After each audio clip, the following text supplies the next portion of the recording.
محترم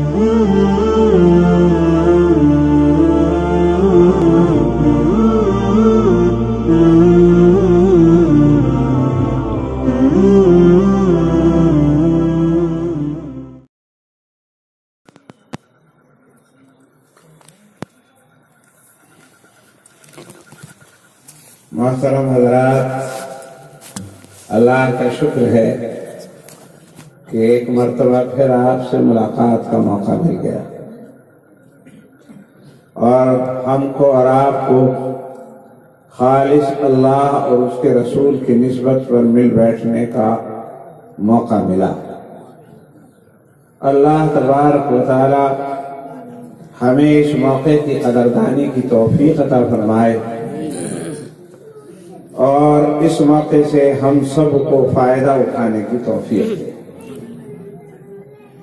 دین کی بات سننا بہت بڑے نفع کی بات ہے۔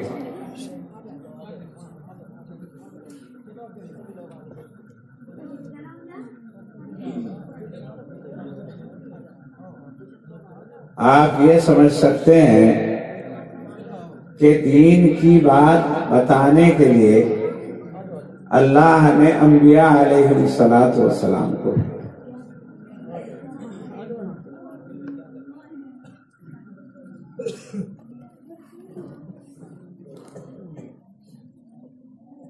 بھائی میری طرف متوجہ۔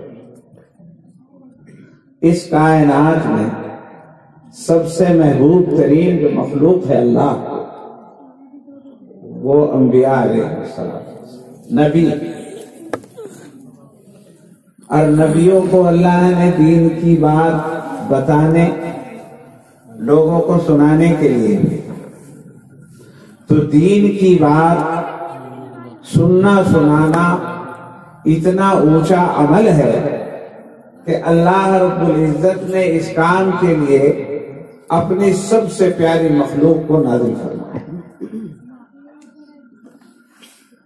آپ حضرات یہاں جمع ہیں اور دین کی بات سننے کے لیے آئے ہیں۔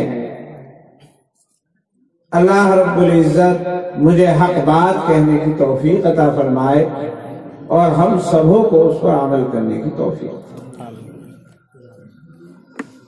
میرے بزرگوں، اس پوری کائنات میں، اس پورے سنسار میں، ان کی چیزوں میں جب ہم غور کرتے ہیں تو ہمیں ایک عجیب بات ملتی ہے کہ اللہ رب العزت نے اس کائنات کے اندر جتنی چیزیں پیدا کی ہیں ان سب کو جوڑ جوڑ پیدا کیا۔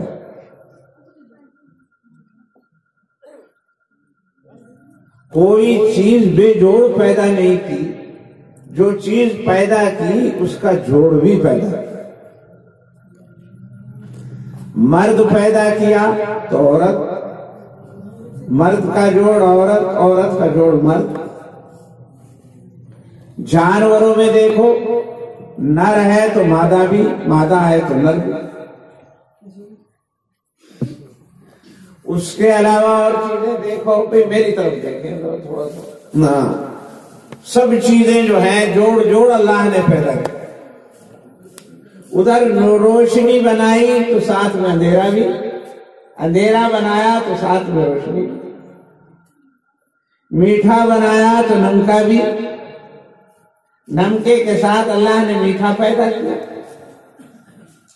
بالکل پھیکی چیز بنائی تو اس کے ساتھ چڑچڑاپن مرچ بھی بنائی، تیزی والی چیزیں بھی بنائی، میٹھی چیزیں بھی بنائی، کڑوی چیزیں بھی بنائی۔ رات بنائی تو اس کے ساتھ دن بنایا، روشنی بنائی تو اس کے ساتھ اندھیرا بنایا، اندھیرے کے ساتھ اللہ نے روشنی بنائی۔ زمین بنائی جو بہت نیچے میں ہے، ہمارے پیروں میں رہتی ہے، تو سر پہ رہنے کے لیے آسمان بنایا۔ خیر بنایا، شر بنایا تو اس کے ساتھ خیر بھی بنائی، مشکلیں بنائی تو اس کے ساتھ آسانی بھی بنائی، بیماریاں بنائی تو اس کے سامنے صحت بھی بنائی، غم بنایا تو اس کے مقابلے میں اللہ نے خوشی بھی بنائی۔ غرض کائنات کی کوئی چیز ایسی نہیں ہے جسے اللہ نے جوڑ جوڑ نہ بنایا ہو، ساری چیزوں کو اللہ نے جوڑ جوڑ بنایا۔ اگر کالا بنایا تو اس کے ساتھ سفید بھی بنایا، ہر چیز کو۔ اور میں نے تو باٹنی سے متعلق یعنی علم النباتات سے متعلق ایک کتاب پڑھی، تو اور جو لڑکے پڑھے لکھے ہیں وہ جانتے ہوں گے کہ یہی نہیں کہ جانداروں کے اندر، انسانوں میں اور جانوروں میں، اینیمل کے اندر نر اور مادہ ہے، ہر چیز نر اور مادہ۔ اس کے علاوہ جدید سائنس نے یہ ثابت کر دیا ہے کہ یہ جو پیڑ پودے ہیں ان میں بھی نر اور مادہ ہوتے ہیں، پیڑ پودوں کے اندر بھی نر اور مادہ ہوتے ہیں۔ کچھ چیزوں کا تو لوگوں کو خاص طور پہ پتا ہے کہ ہاں نر اور مادہ ہے، بعضی چیزوں کا پتہ نہیں تھا، لیکن سائنس نے بتا دیا کہ نر اور مادہ ہوتے ہیں۔ مثلا پپیتے، اس میں بازا نر ہوتا ہے، اس پہ پھل نہیں آتا، صرف پھول آتا ہے۔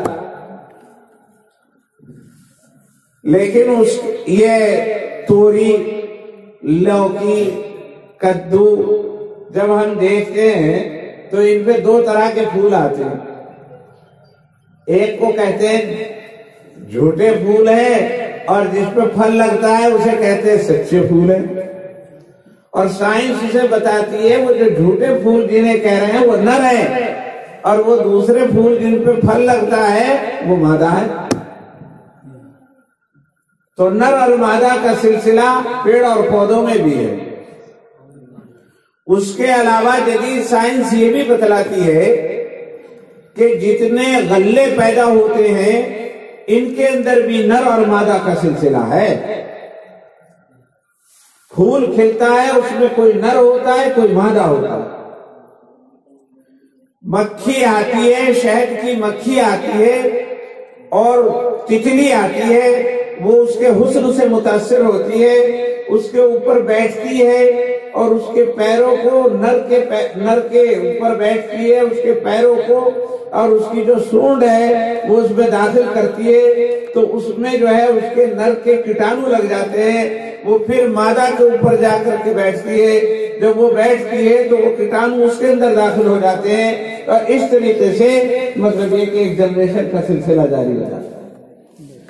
جو انگلش پڑھتے ہیں، کالج میں پڑھتے ہیں، باٹنی وغیرہ، اس کا جو ہے علم النباتات پڑھتے ہیں، انہیں اس بات کا خوب پتہ ہوگا، وہ جانتے ہیں۔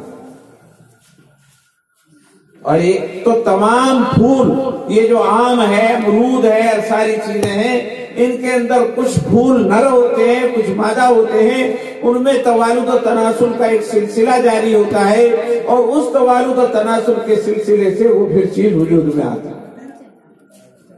اور ایک بات یہ بتا دوں، یہ جو آج کل نئے نئے بیج آ رہے ہیں، نئی نئی کوالٹی آ رہی ہے، یہ کہاں سے آ رہی ہے؟ جب انسان نے اس ٹیکنیک کو پہچان لیا اور اسے پتا چل گیا کہ ٹیکنیک جو ہے وہ یہ ہے، تو اس نے یہ کیا کہ ایک اچھی بال کو لیا اور ایک سے نر اور مادہ کو اچھے اچھے دانے اس کے اندر کراس کرائے، جس کی وجہ سے ایک نیا بیج تیار ہو جاتا ہے۔ ہر کچھ دنوں کے بعد گندم کے نئے بیج آ رہے ہیں۔ جو ایگریکلچر انسٹیٹیوٹ ہے وہاں اس کے اندر یہی عمل جاری کر کے نئے نئے بیج تیار کیے جاتے ہیں، اور نئے نئے بیج تیار کر کے نئی نئی کوالٹی، آم کی نئی کوالٹی، پھلوں کی نئی کوالٹی، ہر چیز کی نئی کوالٹی تیار کی جا رہی ہے۔ تو دیکھو اللہ رب العزت نے یہ بات آج سے 1500 سال پہلے قرآن کے اندر کہہ دی تھی، وَكُلَّ شَيْءٍ خَلَقْنَا زَوْجَيْنِ لَعَلَّكُمْ تَذَكَّرُونَ، اور ہم نے ساری چیزوں کو جوڑ جوڑ پیدا کیا تاکہ تم اس کے اندر غور فکر کر کے نصیحت حاصل کرو۔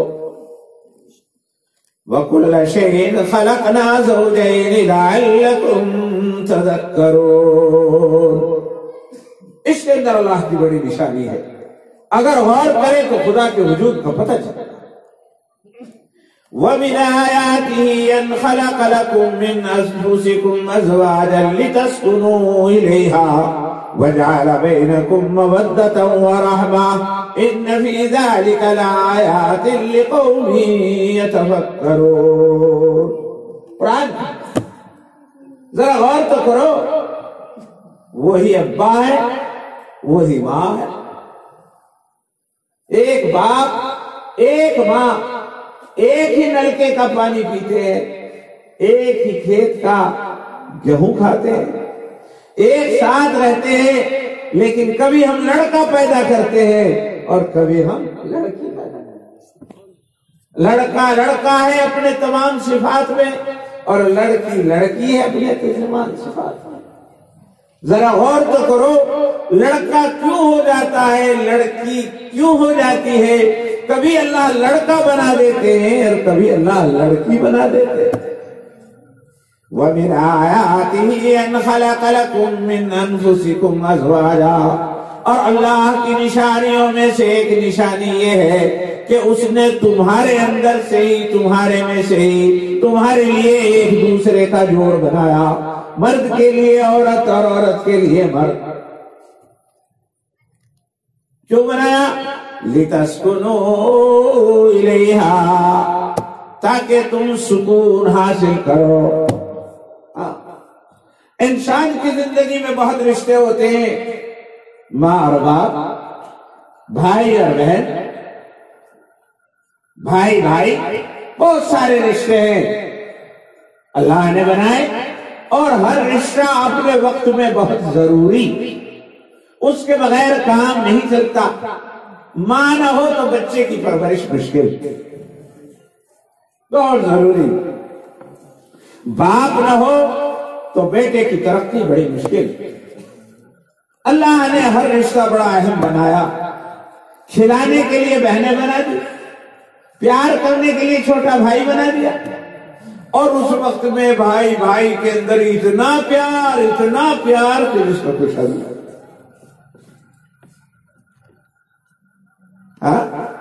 وہ چھوٹے چھوٹے بچے گھر میں، بھتیجے، ایک کو رخصت کرتے وقت میں 10 روپے دیے تو دوسرا تھا نہیں، ایک دم جھٹکے سے بولا، اور وہ چھوٹے کے واسطے ایک دم یعنی یاد دلا رہا ہے کہ اسے بھی چاہیے ہو، یہاں ہے اس کے بھی پیسے دو۔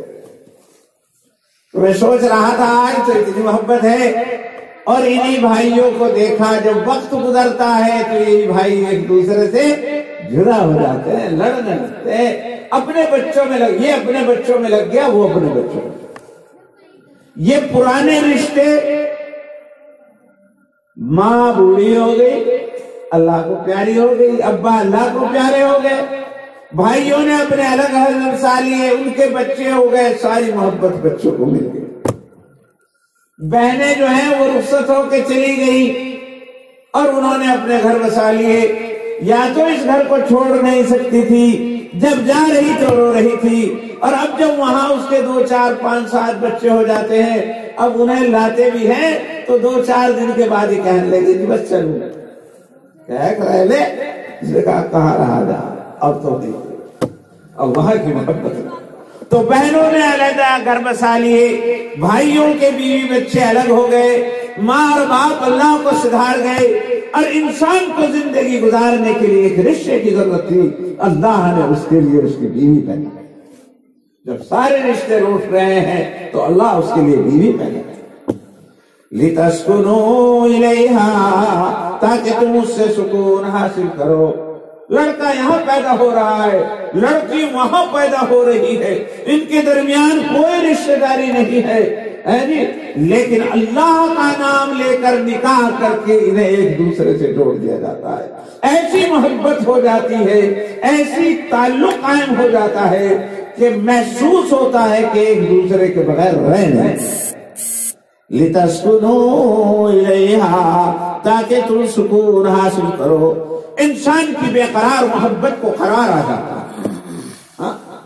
لوگوں کے ماں اور باپ کے جو بچھڑنے کا غم تھا، اور بھائیوں کے ایک دوسرے سے جدا ہو جانے کا جو ایک زخم تھا، اور بہنوں کے جدا ہو جانے کی جو ایک تصور تھا، اسے اگر سکون ملتا ہے تو خود اپنی ہی بیوی بچوں کے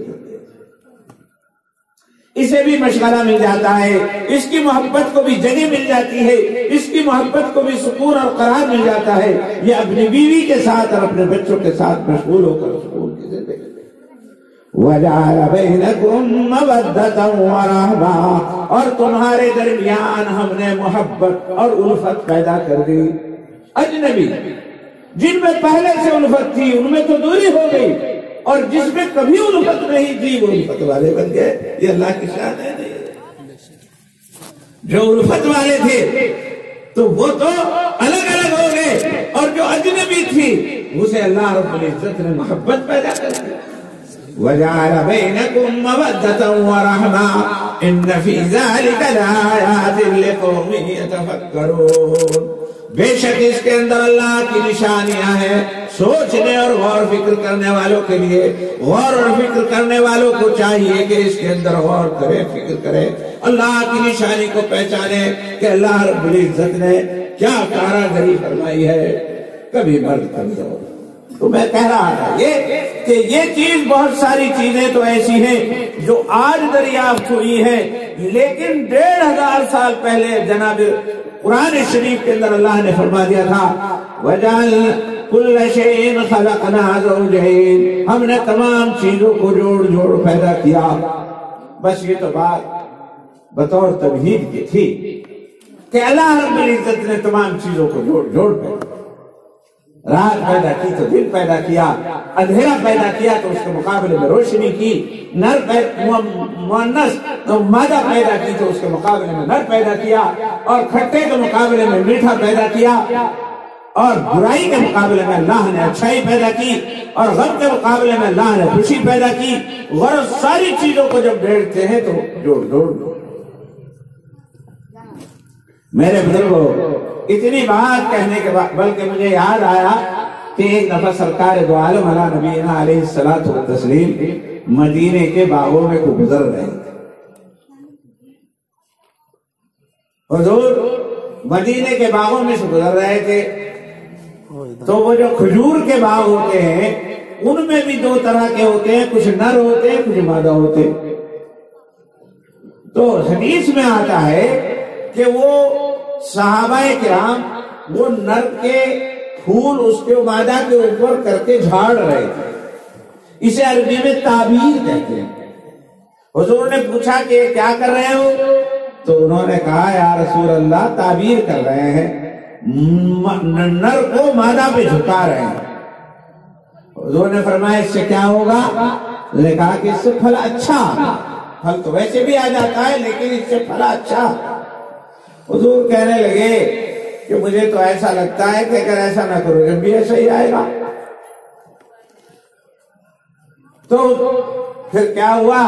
صحابہ نے نہیں کیا تو پھل کم آیا۔ حضور کے پاس گئے، کہنے لگے یا رسول اللہ اس سال ہم نے تعبیر نہیں کی تھی۔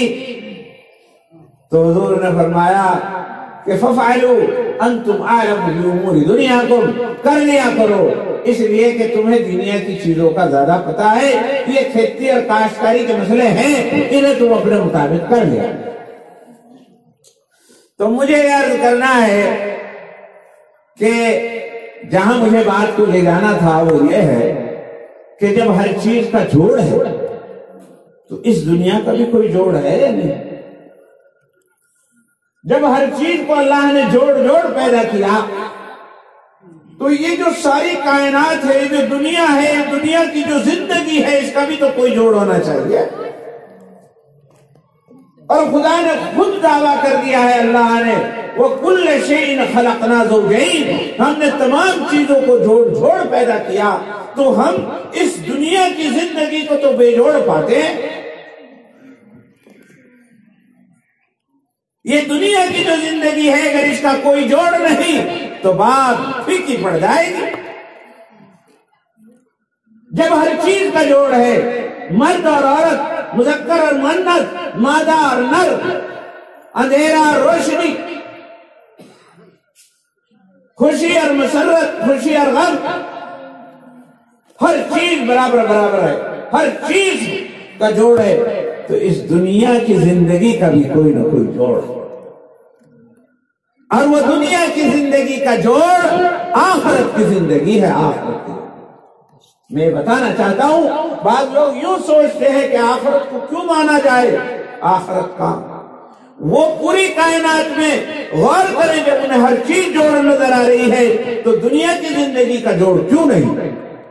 دنیا کی زندگی کا ایک ہی جوڑ ہے، اور ایک مرنے سے پہلے کی زندگی ہے، ایک مرنے کے بعد کی زندگی ہے، ایک نقد زندگی ہے اور ایک بعد والی آنکھوں سے اوجھل زندگی ہے، اور اس کا نام آخرت ہے.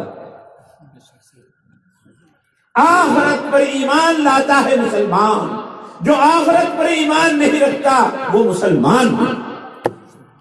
آخرت پر مسلمان کو آخرت پر ایمان لانا اتنا ہی ضروری ہے جتنا اللہ پر ایمان لانا ضروری ہے. آمنت باللہ وملائکتہ وکتبہ ورسلہ والیوم الآخر والقدر خیرہ وشرہ من اللہ تعالی والبعث بعد الموت. اللہ پر بھی ایمان لانا ہے، رسول اللہ پر بھی ایمان لانا ہے، کتابوں پر بھی ایمان لانا ہے، فرشتوں پر بھی ایمان لانا ہے، مرنے کے بعد اٹھائے جانے پر بھی ایمان لانا ہے، تقدیر کے اچھے برے ہونے پر، اللہ کی طرف سے ہونے پر بھی ایمان لانا ہے. ان ساری چیزوں کا نام ایمان ہے. جس طرح اللہ پر ایمان لانا ضروری، رسول اللہ پر ایمان لانا ضروری، اسی طرح آخرت پر بھی ایمان لانا ضروری ہے. اگر آخرت پر ایمان نہیں رکھتا کہ مرنے کے بعد ایک دوسری زندگی شروع ہونی ہے تو پھر وہ مومن نہیں ہے. مومن جب ہی بنے گا جب اللہ اور اس کے رسول کے ساتھ یہ بھی مانتا ہو کہ مرنے کے بعد زندگی ختم نہیں بلکہ ایک نئی زندگی شروع ہوگی اور اس کا نام آخرت. تو دو زندگیاں ہو گئی، ایک دنیا کی زندگی اور ایک آخرت کی زندگی. اللہ نے جوڑ. اور پھر ایک بات اور میں دعوت دیتا ہوں، سمجھدار لوگ سوچنے کی کوشش کریں. اتنا تو مان رہے ہو کہ اللہ ہے، یقین ہے نا اللہ، اور وہ انصاف والا. اور اگر خدا بھی انصاف والا نہیں تو پھر وہ خدا کس بات کا؟ اگر آخرت کو نہیں مانتے تو پھر خدا کو بھی انکار ہوگا. اس طرح ایک دنیا میں ایک شخص آتا ہے، اس کے پاس دولت ہے، اس کے پاس طاقت، اس کے پاس قوت، وہ اپنے طاقت، قوت اور بلبوتے اور پیسے پر، اقتدار پر دوسرے کو ستاتا. کس نے دیا اسے اقتدار؟ کس نے دیا اسے پیسہ؟ کس نے دی اسے طاقت؟ اسے کمزور کس نے بنایا؟ اللہ نے. تو اگر یوں کہہ دیا جائے کہ ٹھیک ہے آج اس نے ستا دیا لیکن کل کو انصاف کا دن آئے گا، اللہ کے سامنے جائیں گے اور وہ اللہ اس کا انصاف دلوائے گا، اور جو کمزور ہے وہ طاقتور ہوگا اور جو طاقتور ہے وہ ذلیل خوار ہوگا، تو بات برابر سی ہو جاتی ہے. بات برابر سی ہو جاتی ہے نا کہ چلو یہاں اس نے طاقت کی زوم میں ظلم کر لیا تو کر لیا، لیکن کل کو اللہ کے سامنے ذلیل ہے. اور اگر آج ہی آج ہے اور کل کچھ ہے ہی نہیں، اگر اللہ نے آج تو بنا دیا اور کل بنایا ہی نہیں، اور یہاں کسی کو طاقت دے دی مارنے کی اور کسی کو آہ کرنے کی بھی اجازت نہیں، تو پھر آخرت کوئی ہے نہیں تو انصاف کہاں ہوا؟ جب انصاف نہ ہوا تو پھر یہ کیسی خدا کی کارسازی ہے کہ اس نے ظلم کو پیدا کر دیا لیکن انصاف کا کوئی قرینہ پیدا. اس لیے اگر خدا کو ماننا ہے اور خدا کو مانے ہیں تو یہ بھی ماننا پڑے گا کہ اس نے آخرت بنائی ہے تاکہ دنیا کا انصاف ہو. تو دیکھو یہ دنیا بھی ہے اور ایک دوسری زندگی ہے جس کا نام آخرت ہے. اگر آخرت کی زندگی نہیں تو پھر یہ دنیا کی زندگی بھی بیکار اور عبث ہو جاتی ہے. اور خدا نے اس لیے کیسے پیدا کر دیا کہ کسی کو طاقت دے دی، کسی کو کمزور کر دیا، کسی کو صحت دے دی، کسی کو بیمار کر دیا، اور کسی کے پاس ظلم، کسی کو ظالم بنا دیا اور کسی کو مظلوم بنا دیا. اگر ان کا کوئی انصاف نہیں ہے تو پھر وہ کیسا خدا؟ انصاف ہے اور انصاف کرے گا، اور اللہ رب العزت نے اس انصاف کے لیے ایک دنیا بنائی، ایک زندگی بنائی جس کا نام عالم آخرت ہے۔ وہاں ہوگا انصاف، وہاں انصاف ہے۔ حدیث پاک کے اندر آتا ہے کہ اللہ ایک ایک چیز کا انصاف کریں گے، یہاں تک کہ اگر بے سینگ کی بکری کے سینگ مار دیا سینگ والی بکری نے تو اللہ اس کا بھی انصاف کریں گے، اور بے سینگ والی کو سینگ دیں گے اور اس سے اس کے مروائیں گے۔ اللہ قیامت کے دن انصاف کریں گے، وہ انصاف کرتے ہیں۔ تو بھائی دو عالم ہیں، ایک عالم دنیا ہے اور ایک عالم آخرت۔ یہ دنیا کا عالم، اور رہی بات یہ کہ نظر نہیں آتی، نظر تو پتہ نہیں کیا کیا نہیں آتا۔ کسی نے اپنی روح دیکھی ہو، اپنے ابا کی نکلتی اور گھستی ہوئی کبھی روح دیکھی ہو تو بتائے روح ہے لیکن دیکھی نہیں، احساس کیا جاتا ہے۔ بجلی کسی نے دیکھی، بجلی کا صرف احساس کیا، اور نہیں کسی کو یقین تو ہاتھ لگا کے دیکھ لے، پتہ چل جائے۔ اسی طرح اللہ کو کسی نے دیکھا، اللہ کو بھی پہچانا گیا، روح کو بھی پہچانا گیا۔ اور ایمان بالغیب لانے کا نام ہی اصل ایمان ہے کہ ہماری سمجھ میں آئے یا نہ آئے، لیکن رسول اللہ نے کہہ دیا تو ہم اس پر ایمان لے آئے، اسی کا نام ایمان ہے۔ اور میں تو عقلی دلائل سے سمجھا رہا ہوں کہ آخرت ہے، چونکہ سب چیز کو جوڑ جوڑ بنایا تو اللہ نے اس دنیا کا بھی جوڑ بنایا اور وہ آخرت ہے۔ اور پھر اگر آخرت نہیں تو پھر انصاف کہاں، اور اللہ تو بڑا انصاف کرنے والا۔ اب میرے پیارو، ان دونوں کا تعلق کیا ہے؟ آخرت کا اور دنیا کا۔ عالم دنیا کا اور عالم آخرت کا تعلق کیا ہے؟ نر اور مادہ کا تعلق تو ہم سمجھ رہے ہیں، کس طریقے سے اس سے ایک تیسری چیز وجود میں آتی ہے، لیکن دنیا اور آخرت کا کیا تعلق ہے؟ اس کا یوں ہی سمجھ لو کہ یہ دنیا جو ہے امتحان سے پہلے کی دنیا۔ بچہ جو ہوتا ہے نا، جو پڑھ رہا ہوتا ہے، آج کل امتحان دے رہے لڑکے، ایک تو امتحان سے پہلا وقت ہوتا ہے اور ایک امتحان کے بعد کا وقت ہوتا ہے، اور درمیان میں امتحان ہوتا ہے۔ امتحان سے پہلی زندگی اور ہے اور امتحان کے بعد کی زندگی اور ہے۔ امتحان سے پہلی زندگی محنت کی زندگی ہے اور امتحان کے بعد کی زندگی نتیجہ اور رزلٹ کی زندگی ہے۔ صحیح بات ہے۔ امتحان سے پہلے کی زندگی محنت کی زندگی ہے، رزلٹ نہیں، ابھی تو محنت ہے۔ کوئی نہیں کہہ رہا گھر والا تو پیسے دے رہا ہے، پیسے تو ہم ہی دے دیں گے تجھے، تو عہدے پہ کیوں نہیں، تجھے نوکری کیوں نہیں ملی، کچھ بھی، تیرا کام پڑھنا پڑھ۔ امتحان سے پہلے تو یہ ہے، جب تک امتحان اور ڈگری حاصل نہیں ہوئی اس وقت تک صرف ایک مطالبہ ہے، کوشش کوشش کوشش، پڑھنا پڑھنا پڑھنا، کامیابی حاصل کرنا۔ روپیہ پیسہ مکان دولت یہ کوئی تیرا کام نہیں، یہ کام تو ہمارا ہے، ہم سوچیں گے اپنا۔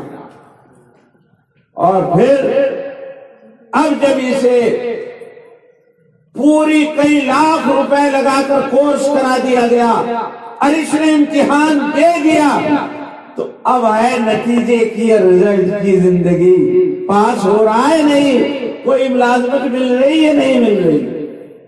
اگر فیل ہو گیا تو اس کے لیے کوئی عزت نہیں، اور اگر کامیاب ہو گیا تو اس کے لیے عزت ہی۔ اب یہ امتحان سے پہلے کتنا کودتا پھرتا تھا اور کتنا اچھلتا پھرتا تھا، موٹر سائیکلوں پہ پھرتا تھا، اتنا بڑا موبائل لے رکھا تھا اور ایسے عشرت کرتا پھر رہا تھا، یاری اور دوست بنا رکھے تھے۔ وہ زندگی اب امتحان کے بعد والی زندگی کے اندر کامیاب کام نہیں آ گیا۔ کوئی نہیں کہے گا اب چھوڑو یار اسے، ناکام ہو گیا ہو تو بڑا ہو گیا ہو اور پہلے تو اس نے بڑی اچھی زندگی گزاری۔ نہیں، اب کسی کی نگاہ میں عزت اسے حاصل نہیں۔ اگر یہ کامیاب ہو کر نوکری حاصل کر لیتا ہے اور کوئی ڈگری حاصل کر کے کسی قابل بن جاتا ہے تو اب سب کی نگاہوں کا تارا بنا، اب نہ اس کے رشتوں کی کمی اور نہ اس کے مطلب یہ کہ محبت کی کمی، نہ اس کی عزت کی کمی، نہ اس کے اقتدار کی کمی۔ اگر امتحان میں کامیاب ہو جاتا ہے تو پھر عزت ہی عزت، عزت ہی عزت۔ یہ IAS کا امتحان پاس کر چکا ہے سول سروس کا، اور یہ اعلیٰ امتحان سے پاس ہو گیا، پاس ہوتے ہی فوراً نوکری اس کے لیے تیار ہے، تو اب اس کے لیے عزت ہی۔ اگرچہ پہلے اس نے مچھروں میں بیٹھ کے پڑھا ہو، کھٹیا میں بیٹھ کے پڑھا ہو، جنگلوں میں جا کے درختوں کے نیچے جا کر کے بیٹھ کر کے پڑھا ہو، اسے کوئی نہیں کہے گا یہ تو پھٹی کر صحیح پھرا کرتا تھا اور اس کے پیروں میں تو چپل بھی بڑھیا نہیں تھے، بس آج تو یہ سول سروس کا امتحان پاس کر چکا، آج تو ڈی ایم بن گیا ہے، بس آج تو اس کے لیے عزت ہی عزت ہے۔ پہلی زندگی کی غربت کو کوئی نہیں دیکھے گا بلکہ فخر سے کہا جائے گا۔ ابھی ایک صاحب کامیاب ہوئے تو کہا کہ اس کے ابا آئس کریم بیچتے تھے، آئس کریم بیچتے تھے اور وہ اس میں جو ہے کامیاب ہو گیا، تو اور یہ بات عزت کے طور پر لکھی جا رہی ہے، عزت کے طور پر۔ پچھلے دنوں میں یہاں سے ہمارے اتراکھنڈ میں ایک مطلب یہ کہ وہ لڑکا کامیاب ہوا تو اس کے والد جو ہے وہ چائے بیچتے تھے اور وہ جو ہے اس میں کامیاب ہو گیا۔ تو بھائی مطلب یہ کہنے کا کوئی نہیں دیکھے گا پہلی زندگی کو، کامیاب اگر ہو گیا تو عزت ہی عزت ہے، اور اگر ناکام ہو گیا اور اسے اب کچھ بھی حاصل نہیں رہا، گھر والوں نے بھی دھتکار دیا کیونکہ اسے قرض لے لے کر کے پڑھایا تھا، اب اس کا قرض اتارنا ہی مشکل ہو گیا، تو کوئی یوں نہیں کہے گا اب بھائی اس کی عزت کرو، کیونکہ اس پہ میں امتحان سے پہلے بہت اچھا موبائل تھا، بہت موبائل تھا، اس کی جو ہے عزت کرو، اس پہ بہت اچھے اچھے کپڑے تھے، اس کی عزت کرو، ارے ہوگا کچھ، اب تو یہ کچھ بھی نہیں۔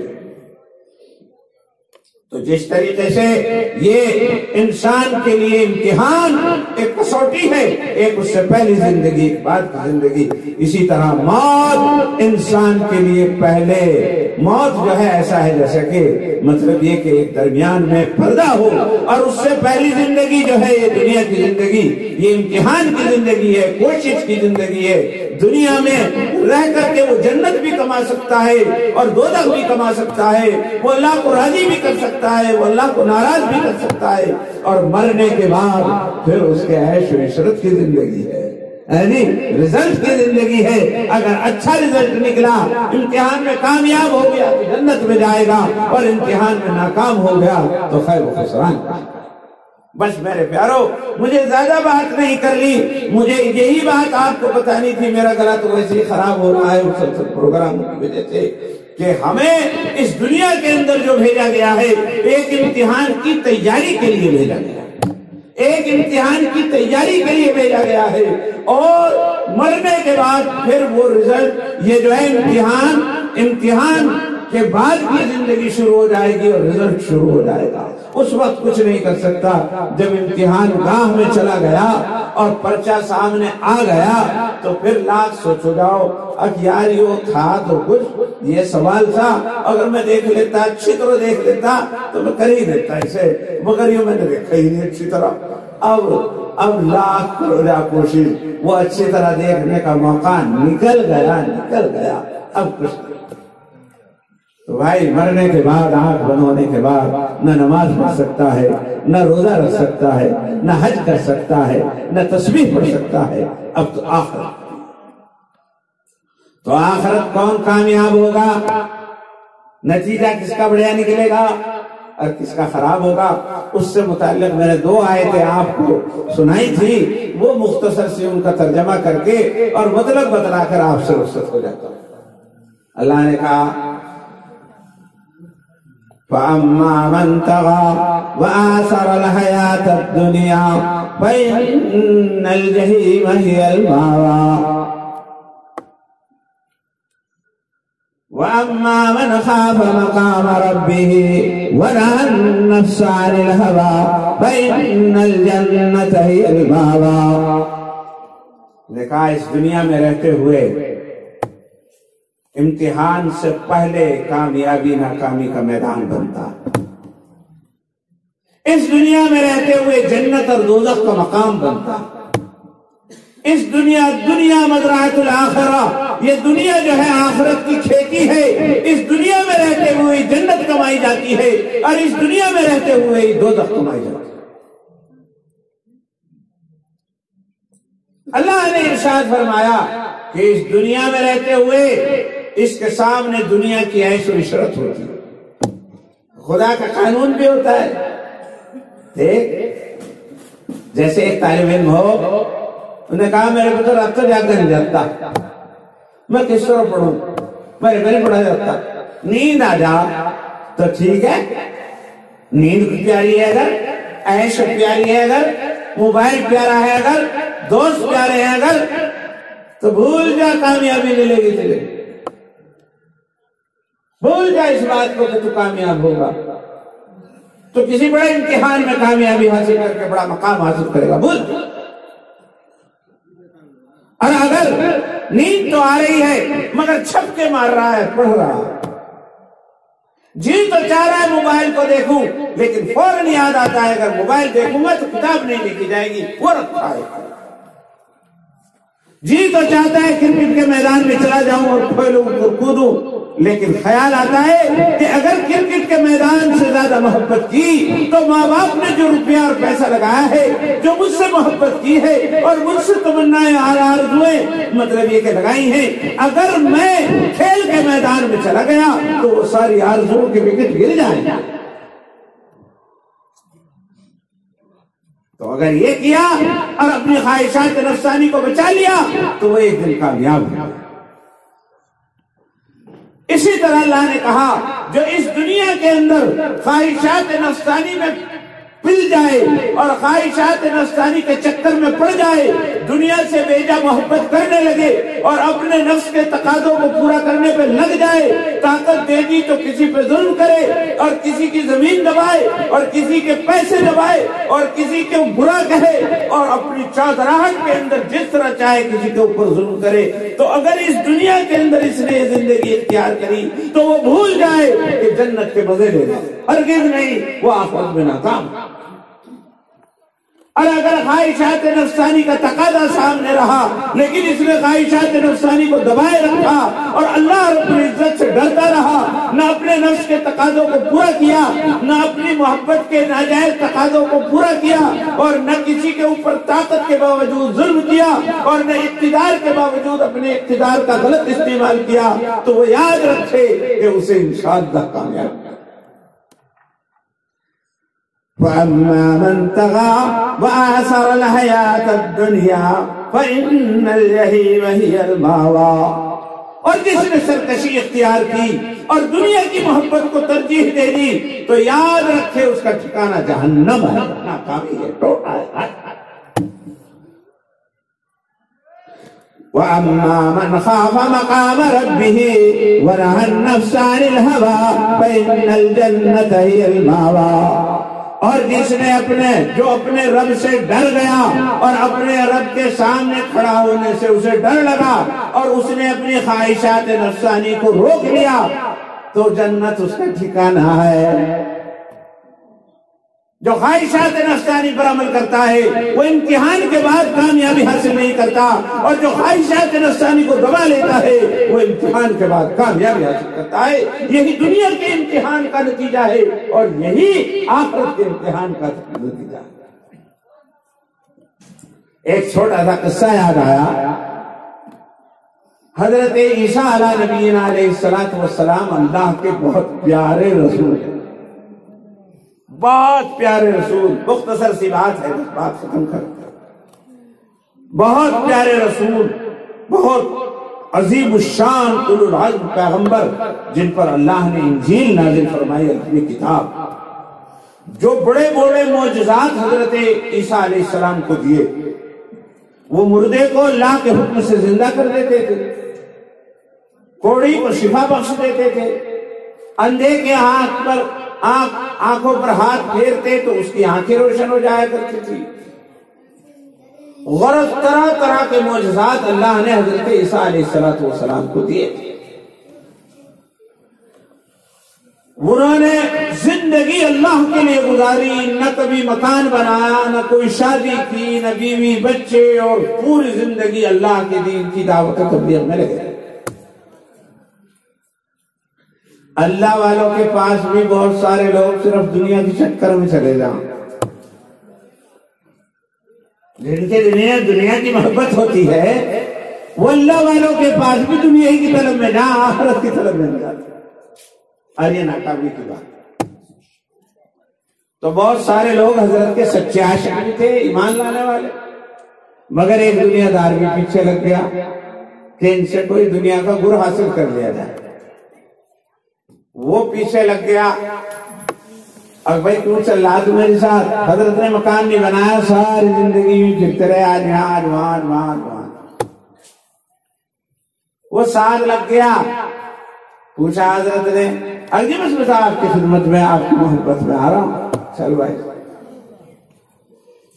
تو حضرت کے پاس 3 روٹیاں تھی بندھی ہوئی، 3 روٹیاں تھیں۔ اب آگے جا کر کے کہیں بھوک لگی تو حضرت نے فرمایا یہاں بیٹھ جاؤ بھائی سائے میں درخت کے نیچے، اور میں پانی لے کے آ رہا، اور پھر کھانا کھائیں گے بیٹھ کر۔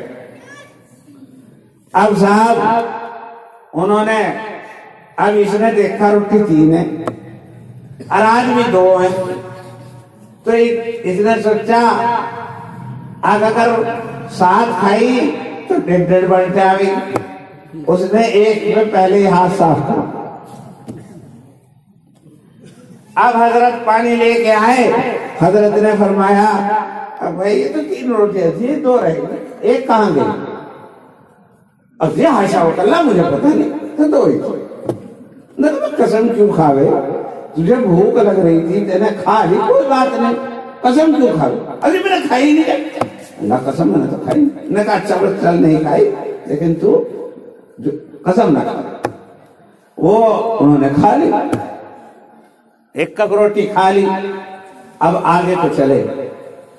پیر اور شیخ صرف اس لیے نہیں ہوتا کہ اس سے تعویذ گنڈے لے لیے جائیں، کام چلا جائے، وہ اصلاح کے لیے ہوتا اور اپنی کرامات کو بھی اصلاح کے لیے استعمال کرتا۔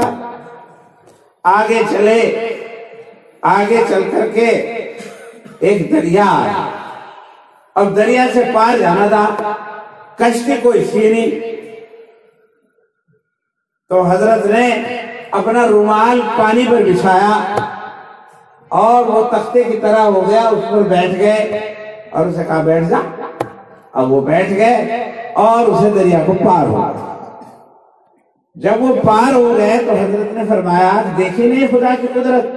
خدا کی قدرت دیکھی؟ ہاں جی ہاں دیکھی۔ اور کس طرح کہا؟ یہاں خدا کی قدرت۔ اس نے کہا کہ میں اللہ کا نبی ہوں یا نہیں ہوں؟ یعنی میں خدا کی یہ قدرت دکھانے کی طاقت کس میں ہے؟ اللہ کے نبی میں معجزہ تھا، یہ کرامات۔ نے کہا میں اللہ کا نبی ہوں یا نہیں؟ اس نے کہا کہ بے شک آپ اللہ کے نبی۔ اس نے کہا پھر اگر اللہ کی قدرت دیکھ لی اور میں اللہ کا نبی ہوں تو یوں بتاؤ وہ 3 روٹی کہاں گئی؟ وہ 3 روٹی کہاں گئی؟ تو اب چونکہ دنیا بہت پیوست ہوئی ہوئی تھی دل کے اندر، آخرت کا پورا یقین نہیں تھا، معجزہ بھی اتنا بڑا دیکھ لیا، مگر دنیا کی محبت نے اسے پھر سرکشی پر ابھار دیا اور کہنے لگا وہ اللہ کی قسم اس کا مجھے پتہ نہیں۔ انہوں نے کہا پھر چل دیا آگے۔ سوچا حضرت نے شاید اب نہیں ایمان آیا تو پھر شاید آگے کو آ جائے۔ آگے چلے، آگے چلتے چلتے صبح سے شام تک پتہ نہیں کب کتنی دیر ہو گئی تھی، بہت دیر ہو گئی، بھوک لگ گئی۔ کہنے لگا جی بھوک لگ گئی۔ اچھا، تو آپ نے ایک ہرن جا رہا تھا، اسے کہا ادھر آؤ۔ وہ ہرن آیا، اسے حضرت نے ذبح کیا اور اس کا گوشت جو ہے اسے حکم دیا وہ بن جائے جو بھی کچھ۔ آپ نے اس کا گوشت کھایا، اسے بھی کھلایا، اور کھانے کے بعد پھر اس کی ہڈیوں کو اور بچے کچے گوشت کھال میں رکھا اور پھر فرمایا قم باذن اللہ، اللہ کے حکم سے زندہ ہو جا۔ وہ پھر زندہ ہو گیا، چھلانگ مارتا ہو کھانا چلا۔ تو حضرت نے فرمایا کہ دیکھیے خدا کی قدرت، اور یہ ہاں دیکھی ہے نہیں خدا قادر؟ ہاں ہے۔ نے کہا ہوں نہیں میں اللہ کا رسول؟ نے کہا جی بے شک آپ اللہ کا۔ دیکھا پھر اچھا ہی بتاؤ تیسری روٹی کہاں گئی؟ وہ تیسری روٹی کہاں گئی؟ ہائے افسوس، جب بدقسمتی غالب ہو جاتی ہے تو یہ ہوتا ہے۔ اس نے پھر وہی کہہ دیا، اجے اللہ قسم اس کو جھوٹ بول رہا ہے، جھوٹ اس لیے بول رہا ہے تاکہ میرا پول نہ کھلے، حالانکہ جب دیکھ رہا کہ اللہ کا نبی ہے، اتنے بڑے بڑے معجزات دکھا رہا ہے، اسے پول کا پتہ نہیں تیرے؟ بس کہہ کر وہ کہہ دیا کہ بس اللہ قسم نہ کہا۔ چل دیے، چلتے چلتے تھک کے ایک درخت کے نیچے بیٹھ گئے۔ جب درخت کے نیچے بیٹھ گئے تو جیسے ویسے ہی آدمی بیٹھ کے کچھ نہ کچھ کرنے لگتا ہے، وہ ریتا سا تھا ہی، اس ریتے سے کی 3 ڈھیری سی بنا دیا حضرت نے، ریتے سے کی 3 ڈھیری سی وہ بنا دی، اور بنا کر کے پھر حضرت نے فرمایا کہ اللہ کے حکم سے سنہرا بن جا، سننا بن جا۔ تو اس کو قدرتی طور پر کچھ آگ سی لگی، کیا ہوا؟ اور وہ 3 جو ہے سنہری کی ڈھیریاں۔ تو حضرت نے فرمایا کہ نہیں دیکھی نہیں خدا کی قدرت؟ اب یہ تو تھا ہی طالب دنیا، دیکھی نہیں خدا کی قدرت؟ ہاں دیکھی۔ اچھا ہوں نہیں میں اللہ کا نبی؟ اس نے کہا کہ بے شک آپ اللہ۔ اس نے کہا پھر ایسا ہے، ایک ڈھیری تو اس میں میری، ارے ایک ڈھیری تیری، ارے ایک ڈھیری اس کی جس نے وہ تیسری روٹی کھائی، جس نے وہ تیسری روٹی کھائی ایک ڈھیری اس کی۔ بس دنیا کا طالب تھا، یہ امتحان کا پرچہ تھا، وہ پرچے میں فیل ہو گیا۔ اس نے کہا بس کیا بتاؤں، بات آئے تیرے شرم آئے حضرت، اور بس میرے سے وہ غلطی ہو گئی، میرے سے وہ سنہرے کی ایک ڈھیری حاصل کرنے کے لیے اس نے فوراً جھوٹ بول دیا، اور اللہ کی فوراً سچ اگل دیا، اور پہلے جو ہے اللہ کے نبی کے اتنے بڑے بڑے معجزات دیکھتا رہا، اور پھر بھی اس کے دل کے اندر ایمان نہیں آیا اور سچائی کی طرف مائل نہیں ہوا۔ اس کو کہتے ہیں وَأَمَّا مَنْ طَغَىٰ وَآثَرَ الْحَيَاةَ الدُّنْيَا، جس نے سرکشی اختیار کی اور دنیا کی چیزوں کو ترجیح دی، فَإِنَّ الْجَحِيمَ هِيَ الْمَأْوَىٰ، تو ایسے لوگوں کا ٹھکانہ جہنم۔ دیکھ رہا تھا سب کچھ لیکن غلط کر۔ نتیجہ کیا نکلا؟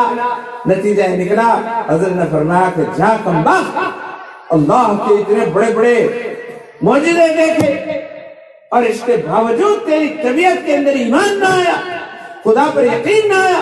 جو خدا اس پر قادر ہے کہ تختہ بنا دے رومال کا اور جانور کو زندہ کر دے اور اس کا سنہرا بنا دے، وہ تیری ضرورتوں اور حاجتوں کو پورا نہ کرتا؟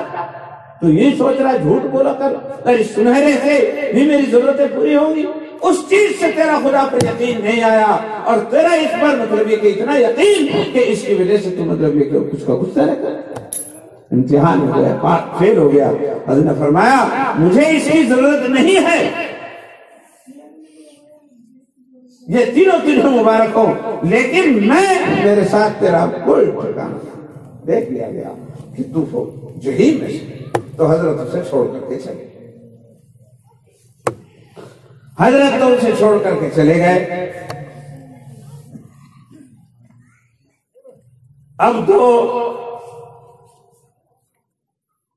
ڈکیت پھر رہے تھے، بدماش جنگلوں پھرے تھے، کوئی ملتا تو لوٹ لے۔ اب وہ رہے وہ یہاں آ گئے، آگے دیکھا کہ 2 آدمی بیٹھے، سنہری کی 3 ڈھیریاں، اتنا تو بہت دیر میں بھی نہیں ملتا۔ بس انہوں نے ایک دم اس کو تلواریں اپنے سوت لی، مارنے لگے۔ جب اس نے دیکھا کہ تو مارنے والے بھائی مار دیں گے تو اب چھوڑنے کو تیار ہو گیا۔ یا تو ایک ڈھیری حاصل کرنے کے لیے اس نے ایک نبی کے سامنے جھوٹ بولا، اور وہ جھوٹ کیا بولا؟ سچ اگل دیا اور کہا کہ صاحب میں نہیں کھائی تھی وہ، اور یہ آپ 2 دینے کو تیار ہو گیا۔ کہنے لگا میں مارو کیوں مجھے مارو نا، ارے تو بنانے والے نے پہلے ہی 3 بنا رکھی، یہ تو ایک ہی بہت ہے، 2 تھاری 1 میری۔ تو ان کے بھی سمجھ میں آ گیا، نے کہا کہ اچھا چلو ٹھیک، رونے لگ رہی تھی بھوک. انہوں نے کہا بھائی پہلے روٹی کھا لو. بہت دیر سے کچھ نہیں ملا. کچھ پیسے انہوں نے نکالے. انہوں نے کہا بھائی کھانا، اب کھانا ملے گا بستی میں کہیں شہر میں. انہیں اسے کون لاوے؟ اگر ہمارے دو میں سے ایک جاوے تو ایک کے مقابلے میں ایک رہ جائے گا. کہیں ایسا نہ ہو جائے غالب آ جائے. تو اس لیے یہ کیا اسے بھیجو کھانا لینے. تو اسے ہی کھانا لینے بھیج دیا. اب جب کھانا لے کے آ، پہلے کھانا کھاؤں گے پھر جائیں گے. اب یہ کھانا لینے جا رہا ہے. اب کھانا جب یہ ملا رہا ہے دماغ میں اس کے ریل سے وہ چل گئی، منصوبہ چل رہا، سازش.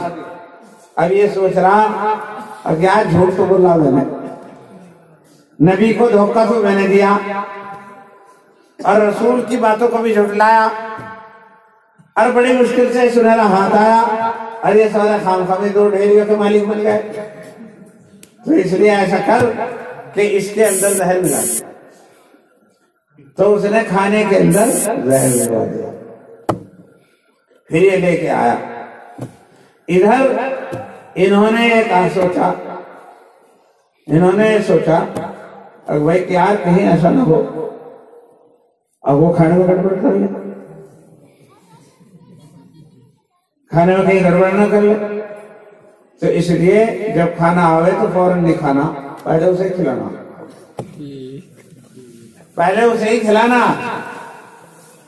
تو صاحب نہیں، انہوں نے یوں نہیں بلکہ ان کے دماغ میں آیا کہ صاحب مطلب یہ کہ جو ہے 3 ڈھیری میں سے ایک اس کی اور ایک تمہاری، اسے کیوں دے تھی؟ ہم تو کہتے ہیں ہم کو انصاف کرنا ہے دنیا میں، ہم اسے ایک ہی کیوں دے؟ اسے جیسے ہی آوے آتے ہی سے مارو. اور ایک تک تو صحت میں رہے گی اور آدھی سے کام چلاوے تو بہت کا بیٹھ رہا ایک ڈیری. تو اس لیے جیسے ہی وہ آیا آتے ہی انہوں نے اس پر حملہ کر کے پہلے سے نمٹا دیا. انہوں نے کہا 1.5 کے مالک ہو. اب صاحب مطلب یہ کہ پھر وہ کیا ہوا، وہ صاحب اب اچھا بس اب آرام سے کھانا کھاؤ، کھانا کھا کے بانٹ کے رکھنے چاہیے. اب انہوں نے کھانا کھایا، کھانے میں زہر کھائی اور وہ سارے کے سارے وہ بھی ڈھیر ہو گئے. اگلے دن، دوسرے دن، تیسرے دن حضرت عیسیٰ علیہ السلام پھر وہاں سے گزر رہے تھے اور اب کے حضرت کے کچھ خدام اور کچھ عاشق ساتھ تھے. تو حضرت نے یہاں آ کے دیکھا کہ سنہری کی وہ 3 ڈھیریاں پڑی ہیں اور 3 لاشیں. تو حضرت نے اپنے ماننے والوں سے کہا کہ اے لوگوں دیکھو یہ جو سنہرا پڑانا، سنہرا یعنی دنیا، اس سے بچنا، یہ بڑی خطرناک چیز. جب اس کی محبت دل میں گھر کر جاتی ہے تو نہ اللہ کا حکم رہتا ہے، نہ رسول کی کرامات اور معجزہ اس کے لیے معجزہ کرامات رہتی ہے. وہ خدا کا نافرمان ہو جاتا ہے اور اللہ کے امتحان میں ناکام. یہ قرآن نے بتلایا فَأَمَّا مَنْ طَغَىٰ وَآثَرَ الْحَيَاةَ الدُّنْيَا، جو سرکشی اختیار کرتا ہے اور دنیا کو ترجیح دیتا ہے آخرت کے اوپر، تو اس کا ٹھکانہ جہنم. تو میرے پیارو، یہ دنیا کی محبت ہر خطا کی جڑ ہے. حب الدنیا رأس کل خطیہ، دنیا کی جڑ ہر برائی کی جڑ. اور اللہ نے فرمایا کامیاب کون ہے؟ وَأَمَّا مَنْ خَافَ مَقَامَ رَبِّهِ وَنَهَى النَّفْسَ عَنِ الْهَوَىٰ فَإِنَّ الْجَنَّةَ هِيَ الْمَأْوَىٰ. جو اپنے رب کے سامنے کھڑا ہونے سے ڈرتا ہے اور اسے یقین ہے کہ ایک دن مجھے خدا کے سامنے جانا ہے اور یہاں کا سارا حساب و کتاب دینا ہے. اگر اللہ کے سامنے میری رسوائی ہو گئی اور اللہ نے میری پکڑ کر لی تو کیا ہوگا؟ جو یہ سمجھ کر کے اپنے نفس کو دبا لے، اپنی خواہشات کو روک لے، انصاف اور حق پر قائم رہے، تو اللہ پارا فرما رہے ہیں اور اسے جنت عطا فرما. وَأَمَّا مَنْ خَافَ مَقَامَ رَبِّهِ، اور جو کسی بھی مقام پر اور کبھی بھی اپنے رب سے ڈر جائے، اپنے رب کے سامنے کھڑے ہونے سے ڈر جائے. وَنَهَى النَّفْسَ عَنِ الْهَوَىٰ، اور خواہشات نفسانی کو روک لے. وَإِنَّ الْجَنَّةَ هِيَ الْمَأْوَىٰ، تو بے شک جنت اس کا ٹھکانہ ہے. جیسے طالب علم خواہشات تو بھر رہی ہیں کرکٹ کو جاؤں، خواہشات تو بھر رہی ہیں دوستوں کے پاس جاؤں، خواہشات تو بھر رہی ہیں کہ موبائل دیکھوں، خواہشات تو بھر رہی ہیں کہ پڑھ کے سو جاؤں، لیکن اسے فکر ہے کہ کل کو امتحان گاہ میں جانا ہے، اگر پرچہ صحیح نہ ہوا اور امتحان میں کامیاب نہ ہو سکا تو نہ ماں کی نگاہ میں عزت رہے گی اور نہ باپ جو ہے وہ مطلب عزت سے دیکھے گا، وہ سب سے یہی کہے گا اب یہ پڑھایا تو تھا مگر صبر نے پڑھ کے دیا ہی نہیں، یہ تو عیش عشرت مارتا رہا اور یہ پڑھنے کے بہانے مطلب موبائل دیکھتا رہا اور کالج کی بجائے یہ تو فیلڈ میں جاتا رہا، اس کے دل کے اندر بھی عزت نہیں اور ناکام۔ تو بھائی اور اگر وہ اپنے خواہشات نفسانی کو دبا لیتا ہے، محنت کرتا ہے تو وہ کامیاب۔ اس طرح بس ایک چھوٹا سا قصہ ذہن میں آ رہا ہے اور اس کے بعد میں آپ سے رخصت ہو جاتا ہوں۔ ایک بہت بڑے بادشاہ ہوئے ہیں ہارون الرشید ایک بادشاہ ہوئے، بہت بڑے بادشاہ ہوئے ہیں خلافت عباسیہ میں۔ ان کی ایک بیوی تھی جس کا نام زبیدہ تھا، زبیدہ سے انہیں بہت عشق تھا، بہت محبت تھی، میاں بیوی کب تھے اور عاشق معشوق زیادہ تھے، بہت محبت تھی بھی بڑی پیاری زبیدہ، نیک، پیاری کا مطلب بہت نیک۔ نہر زبیدہ انہوں نے نکلوائی تھی جو طائف سے مکے تک آئی تھی، ورنہ اس سے پہلے حاجیوں کو پانی بھی نصیب نہیں ہوا کرتا تھا۔ آج کو تو نہیں ٹیکنیکل مانا ہے، پانی پانی کر دیا انہوں نے وہاں، لیکن پہلے ایک زمانہ ایسا تھا کہ پانی کا نام نشان نہ تھا، تو انہوں نے طائف سے ایک نہر نکلوائی تھی جو مکے تک آئی تھی، اس کا نام نہر زبیدہ تھا۔ اب تو وہ بند پڑی لیکن اب بھی وہ اس کے آثار ہیں، وہ پتہ چلتا ہے اس سے۔ خیر، تو نہر زبیدہ اس نے بنوائی تھی اور بڑی مقبول اور نیک تھی، مگر بیوی بیوی کو نالا ایسا ہی ہوتا ہے، نرم گرم بھی ہو جاتا ہے، پیار محبت بھی رہتی ہے۔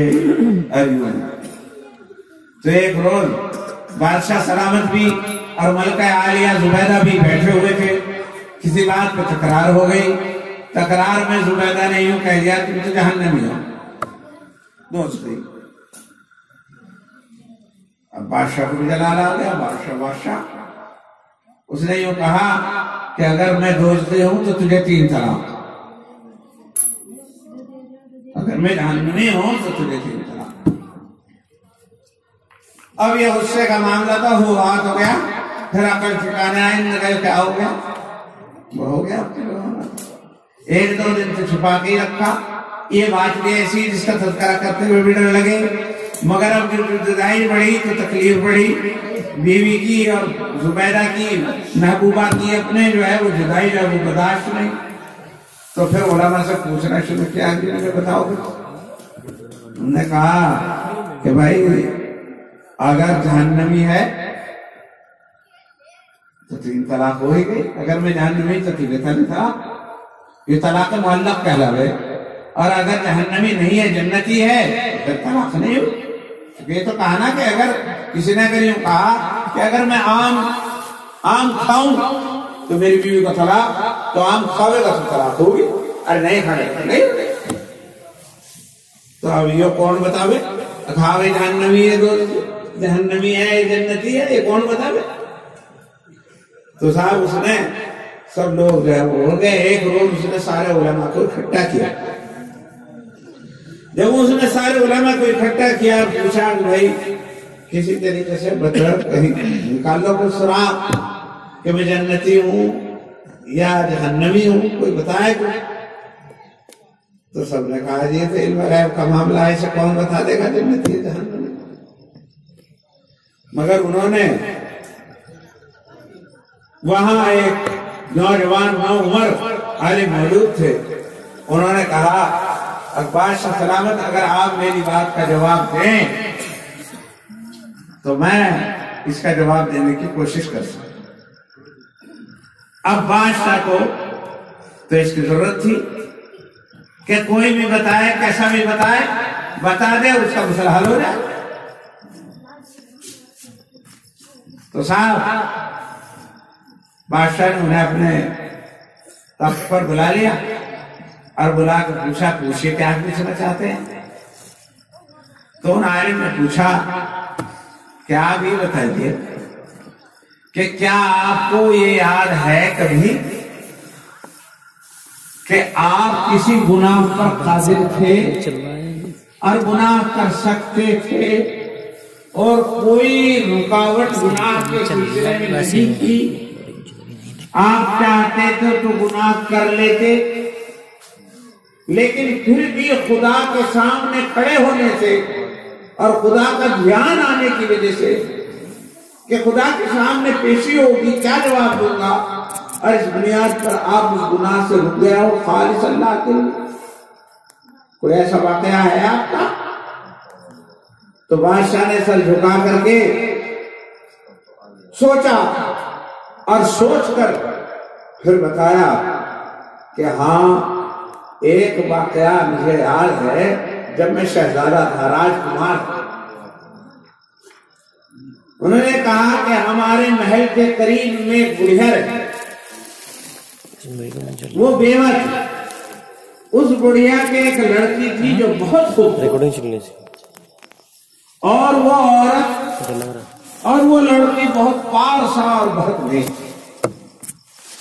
لڑک پر میں میری طبیعت کے اندر شرارت پیدا ہو گئی، میں نے اسے استعمال کرنا چاہا، طرح طرح سے میں نے اسے لالچ دیا، مگر وہ کسی طرح میرے لالچ میں نہیں آئی۔ پھر یہ ہوا کہ اس کی ماں جو ہے وہ بیمار پڑ گئی،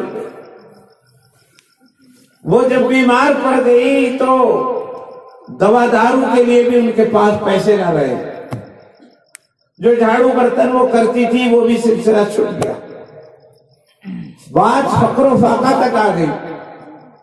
جب بات یہاں تک پہنچی کہ وہ مرنے کے بالکل قریب ہو گئی اور دوا کی اسے ضرورت تھی اور اسے کسی نے پیسے بھی نہ دیے، تو ایک دن مطلب یہ کہ اس نے مجبور ہو کر میرے سے پیسوں کی مانگ کی، کچھ پیسوں میں دے دو تاکہ میں اپنی والدہ کی دوا دارو کر لوں۔ میں نے اسے پیسے دے دیے، مگر اپنا مطالبہ رکھا، اپنی شرط رکھی، پیسے دے دیے۔ پھر رات کا وقت ہوا کہ میری اور اس کی تنہائی ہوئی، تنہائی ایسی تھی کہ اس تنہائی کے اندر کوئی مخل نہیں تھا، شہزادہ تھا، راجکمار تھا، کوئی درمیان میں یہ خوف نہیں تھا کوئی دیکھ لے گا یا کوئی بنا کر دے گا یا کوئی آ کر کے ان کی تنہائی میں بھنگ ڈال دے گا۔ یہ بالکل پوری طریقے سے با اختیار اور اس پر قابو تھا کہ یہ گناہ کر لے، اور لڑکی بھی بادل نخواستہ ہی صحیح، طبیعت نہ چاہتے ہوئے ہی صحیح، مجبور ہو کر کے ہی مطلب یہ کہ اس کے لیے تیار تھا۔ لیکن اس نے کیونکہ جب ہم گناہ کے قریب ہو گئے تو اس نے کہا کہ اللہ کے بندے خدا سے ڈر، تجھے اللہ کے سامنے جانا ہے، اور وہ عصمت اور پاکیزگی جس کی میں نے حفاظت کی ہے، اس عصمت اور عفت کو تار نہ بس اس نے ایسے کچھ ایسے کہا کہ اگرچہ کوئی رکاوٹ نہیں تھی، اگر میں خواہشات نفسانی پورا کرنا چاہتا تو کر سکتا تھا، مگر خدا کا ایسا تصور میرے قلب میں پہنچا کہ ایک دن اللہ کے سامنے جانا ہے اور اللہ تبارک و تعالیٰ کے سامنے حاضری دینی ہے، تو میں نے مطلب یہ کہ میں ڈر گیا اور اسے کہا خدا کے واسطے چلی جائے، پیسے ملے جائے خدا، اور مجھے کسی چیز کی ضرورت نہیں۔ تو وہ چلی گئی اور میں واپس آ گیا اور خدا سے ڈرتا رہا، خدا سے توبہ کی۔ یہ ایک ایسا عمل ہے جو میں نے کسی دنیا والے کے ڈر سے نہیں بلکہ خالص اللہ کے خوف سے میں اس گناہ سے بچ گیا تھا۔ یہ عمل تو مجھے یاد آ رہا ہے جو خالص اللہ کے۔ تو اس نوجوان عالم نے کہا کہ پھر تو آپ جنتی۔ سب لوگوں نے کہا آپ کیسے کہہ رہے ہیں؟ میں نے کہا کہ میں ایسے کہہ رہا ہوں کہ قرآن کہہ رہا ہے وَأَمَّا مَنْ خَافَ مَقَامَ رَبِّهِ وَنَهَى النَّفْسَ عَنِ الْهَوَىٰ فَإِنَّ الْجَنَّةَ هِيَ الْمَأْوَىٰ۔ اور جو اپنے رب کے سامنے کھڑا ہونے سے ڈر گیا اور اس بات کا استحضار کر لیا کہ ایک دن مجھے رب کے سامنے جانا ہے اور اس کے سامنے میری پیشی ہونی ہے اور اس کے سامنے جواب دینا ہے، اور صرف خدا کے سامنے پیشی کے خوف سے اس نے اپنے خواہشات نفسانی کو روک دیا تو جنت اس کا ٹھکانہ ہے۔ اور پتہ ہے کون تھے؟ بعض لوگوں نے لکھا ہے کہ حضرت امام شافعی تھے، اللہ واللہ تعالی عالم۔ بہرحال میں عرض کر رہا ہوں، میں نے یہ بات یہاں سے شروع کی تھی کہ اللہ نے تمام مخلوقات کو جوڑ جوڑ پیدا کیا۔ وَكُلَّ شَيْءٍ خَلَقْنَا زَوْجَيْنِ لَعَلَّكُمْ تَذَكَّرُونَ۔ اللہ تبارک و تعالیٰ نے تمام چیزوں کو جوڑ جوڑ پیدا کیا۔ میں نے اس کو پوری تفصیل سے بتایا، نر ہے تو مادہ بھی، مادہ ہے تو نر بھی، اور ظلمت ہے تو نور بھی، میٹھا ہے تو کھٹا بھی، اور رات ہے تو دن بھی، خوشی ہے تو غم بھی، صحت ہے تو تندرست بیماری بھی، سب چیزوں کو جوڑ جوڑ پیدا کیا۔ تو اللہ نے اس دنیا کو بھی جوڑ جوڑ پیدا کیا۔ یہ زندگی جو ہے اس کا کوئی جوڑ نہیں اگر آخرت کو نہ مانے۔ تو جس سے پتہ چلا کہ جب یہ دنیا ایک چیز ہے، یہ زندگی ہے، تو اس زندگی کے مقابلے میں بھی ایک اور زندگی ہے، اور وہ آخرت کی زندگی ہے۔ تو آخرت کی زندگی ہے، اور یہ تیاری کی زندگی ہے، اور وہ نتیجے کی زندگی ہے۔ یہ محنت کی زندگی ہے، اور وہ پھل کھانے کی زندگی ہے، وہ رزلٹ کی زندگی ہے، یہ زندگی ہے۔ اور اگر یہ دونوں نہ بنائے جاتے تو انصاف بھی قائم نہ ہوتا، یہ اللہ کا انصاف۔ تو میرے بزرگوں، پھر یہ چیز ہے کہ پھر کامیاب کون ہے؟ کامیاب وہ ہے جو اس زندگی کے اندر محنت کرے، اور جو عیش و عشرت کرے اور خواہشات نفسانی پر عمل کرے، وہ اللہ کے یہاں ناکام۔ تو بہرحال یہ زندگی جو ہمیں ملی ہے یہ محنت کے لیے ملی ہے، اور اللہ کے احکام پر عمل کرنے کے لیے۔ بس یہ مجھے مختصر سی باتیں عرض کرنی تھی، اور اس کے بعد میں رخصت ہوتا ہوں۔ مولانا بھی تشریف فرما ہے، وہ آپ کے سامنے تقریر کریں گے۔ اب مجھے یہ بات بتانی ہے، عرض کرنی ہے کہ بھائی یہ دنیا کی زندگی کو کامیاب بنانے کے لیے کیا طریقہ ہوگا؟ اس طریقے کو بتانے کے لیے اللہ نے کتاب اللہ علماء کو دیا۔ اس کتاب اللہ کو سیکھنے کے لیے اللہ نے قرآن بنایا۔ تو قرآن کو پڑھنا، قرآن کو سیکھنا، قرآن کو سمجھنا، قرآن کی سننا، یہ اس دنیا کی کامیابی کی ضمانت ہے، جو آخرت کی زندگی کی کامیابی کی ضمانت ہے۔ اگر اس پر عمل کریں گے تو آخرت کامیابی ہوگی اور جنت میں جائیں گے۔ برائیوں سے بچنا کون سکھائے گا؟ قرآن سکھلائے گا، علماء کی محفلیں سکھائیں گی۔ یہ سوچ سمجھ کر کے یہ مدرسے قائم کیے گئے ہیں۔